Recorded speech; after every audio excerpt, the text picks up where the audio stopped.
Question que je voulais vous poser au sujet de la salle de spectacle qui a été mise sur la glace à la suite de la signature de registre. Stéphane Bédard vous a fait une proposition pour promouvoir une salle de spectacle à la place dans la zone portuaire, là, la zone ferroviaire. Quelle est votre première réaction à cette offre? C'était déjà sur la table. Ça faisait quasiment, pas longtemps, mais au moins une semaine que le directeur général avait ça comme mandat de préparer. On va avoir 3 projets. La salle de l'Auditorium du Four. Oui. On va avoir celle qu'on veut bâtir là, près de l'aérogare. Et en même temps, l'aérogare avec l'école de musique. Mais plus on en met... l'autogare. Oui, près de l'autogare. C'est parce que vous avez dit aéro, là, je cherchais non, j'avais ça dans la tête, je viens de sortir de ce dossier-là encore. Oui. Alors, plus on en met, plus ça coûte cher. Ouais. Et puis, le gouvernement, là, ça a pris 4 ans pour aller chercher 3,5 millions. Vous savez, la ville, dans le projet de l'Auditorium du Four, là, ça coûtait 3,7 millions. C'est pas beaucoup pour une salle d'une très grande qualité, celle qu'on avait, 3,7 millions.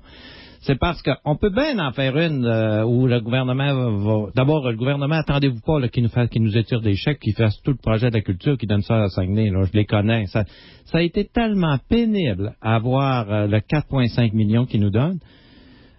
Faut pas rêver en couleur. Sauf que je vous donne une impression actuellement parce que j'ai pas encore les chiffres. On va avoir à un moment donné des chiffres des trois scénarios. Et dans les 3 scénarios, on sait ce que ça coûte à la ville, l'auditorium. Les 2 autres, on ne sait pas comment le gouvernement peut en avancer. Ils vont dire jusqu'à concurrence de temps. Oui, mais c'est jamais ça. OK. Vous avez scénario numéro 1, c'est l'auditorium du Four. Scénario numéro 2, c'est la salle de spectacle près de l'autogare. Ouais. Scénario numéro 3, c'est la salle de spectacle et l'école d'art que Marina Larouche voulait implanter dans le Chic Pontiac, qu'on mettrait ensemble dans l'autogare? Oui. OK. Ça, c'était le scénario numéro 3. Parce que là, si on additionne l'auditorium du Four, puis ça fait 24 millions. Peut-être qu'on peut avoir quelque chose qui a du bon sens proche de l'autogare.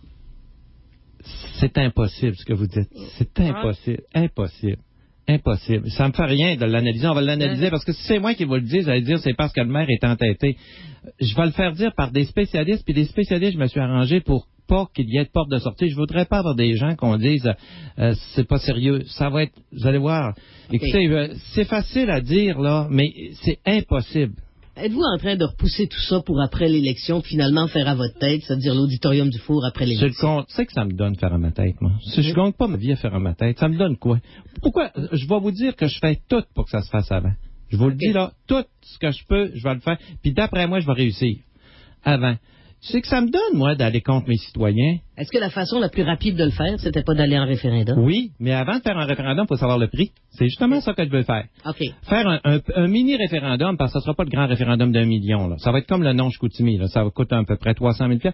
Sauf que je peux pas demander aux gens d'aller en référendum puis de faire leur choix s'ils savent pas. Puis moi non plus, je sais pas comment ça coûte.